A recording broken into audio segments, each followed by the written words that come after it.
Olá, meu nome é Rafael Vieira e nesse vídeo eu vou abordar o tema de sinais e sintomas clínicos de uma gestação. Ou seja, como que uma grávida, uma paciente se apresenta para a gente com esses sinais de gravidez.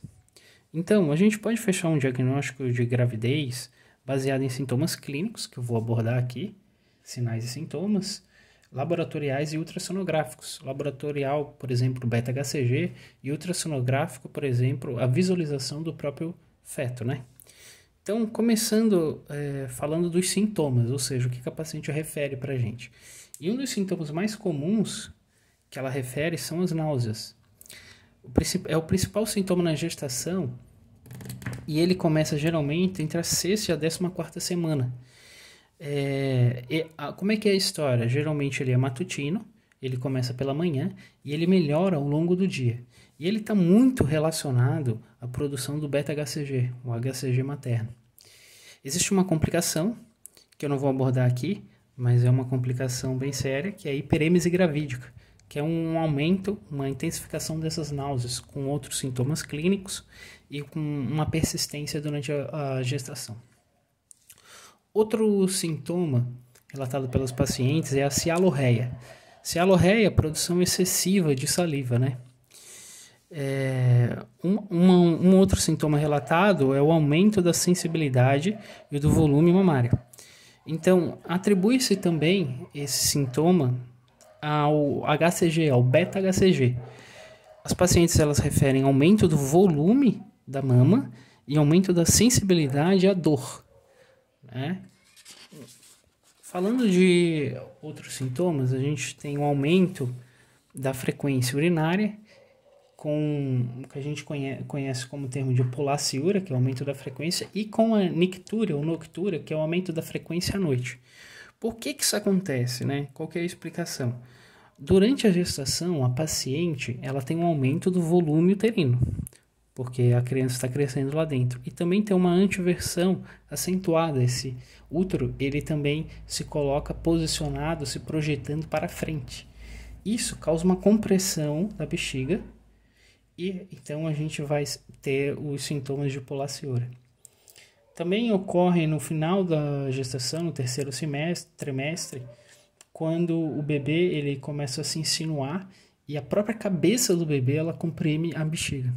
Sintomas de aumento da frequência urinária. Outro sintoma relatado é a tonteira, que tem como explicação a queda da resistência vascular periférica, que é uma modificação fisiológica da gestação.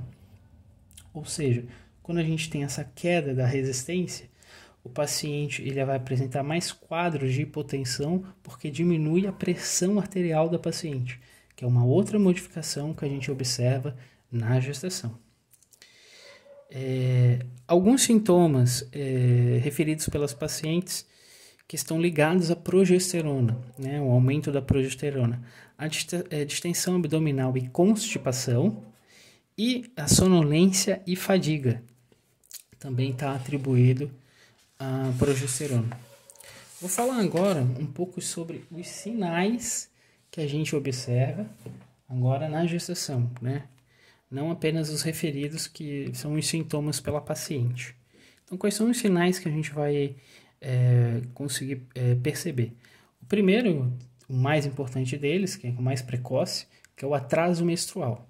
O atraso menstrual, em torno de 10 a 14 dias numa paciente sexualmente ativa, a gente nos faz pensar a gravidez e temos que descartar esse diagnóstico.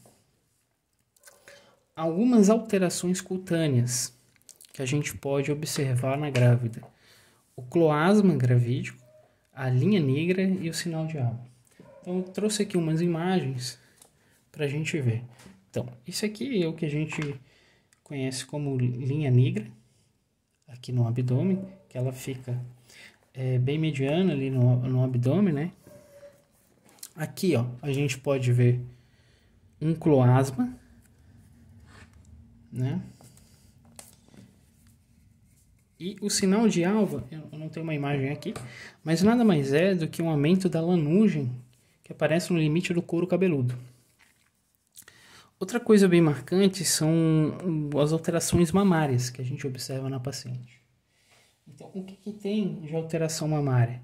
Em torno de 5 semanas, a gente consegue perceber um aumento da congestão.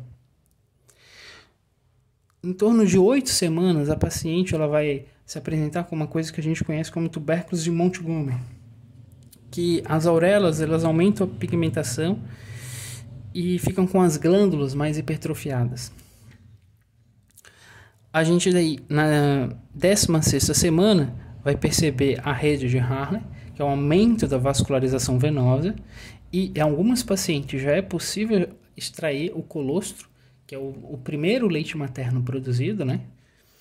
E, por fim, em 20 semanas, a paciente ela tem o sinal de Hunter, que é o aumento da pigmentação do mamilo.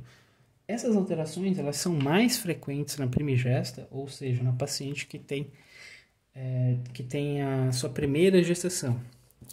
Então, aqui a gente consegue ver uma mama com uma congestão, né? Aqui embaixo.